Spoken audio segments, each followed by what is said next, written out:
Divorce किंबा छाड़पत्र शब्दटी शुणिले आम मन को संपर्क भांगिबार छवि आसी थाए, किंतु आपण केबे फुल डिभोर्स विषय शुणिछंती कि ना ना एथिरे स्वामी स्त्री अलगा हुंती नाही, बरं निज निजर खाइबा थाली अलगा कर दियंती।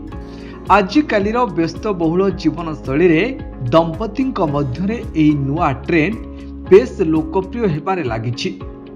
तेबे चलंतु जानिबा प्रकृत रे एही फुल डाइवोर्स कोन एवं एहा काहींकि होछि।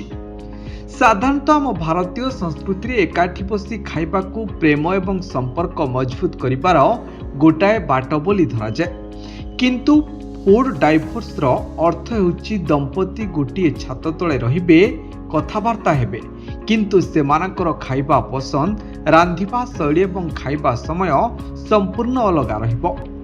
थरी नियंतु जनकु घरर साधा डाली भात पसंद तो अन्य जनकु बाहरु जंक फूड किंबा सालाड पसंद। एठारे केही जणे अन्य जनक पसंद को निज उपरे जोर जबरदस्त लदी दियंती नाही, किंतु ए ट्रेंड आसिला केउठी? एहार दुईटी बड़ कारण रही। फिटनेस एवं डाएट। आजिकाली प्रत्येक व्यक्ति निज स्वास्थ्य को नहीं सचेतन, कहार प्रोटीन दरकार तो कहार कैलोरी कम दरकार। निज फिटनेस गोल पूरण करने को जाई दंपति माने निज निजर अलगा डाएट फॉलो करुछंती। समय अभाव और ऑफिस शिफ्ट। स्वामी स्त्री उभय चाकरिया होइतिले सेमानक ऑफिस समय अलगा होइथाय। रात्रि एकाठी खाइबा पाई अपेक्षा करी निज भोक को मारिबा किंबा झगड़ा करिबा अपेक्षा जहार जेतेबेले सुविधा सेतेबेले खाइ नेबाकू सेमाने श्रेयस्कर मणुचंती। जदि यार भल दिग देखिबा, यह दंपतिंक मध्यरु खाद्य को नहीं हेउथिबा दैनंदिन पाटितुंड एवं मानसिक चाप को कमाई दिए।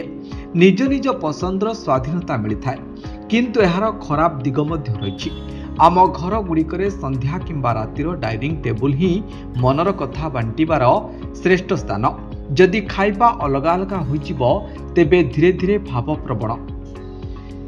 तेबे शेषरे एतिकी कुहाଯାଇ पारिबो फुल डाइवोर्स खराब नुहे।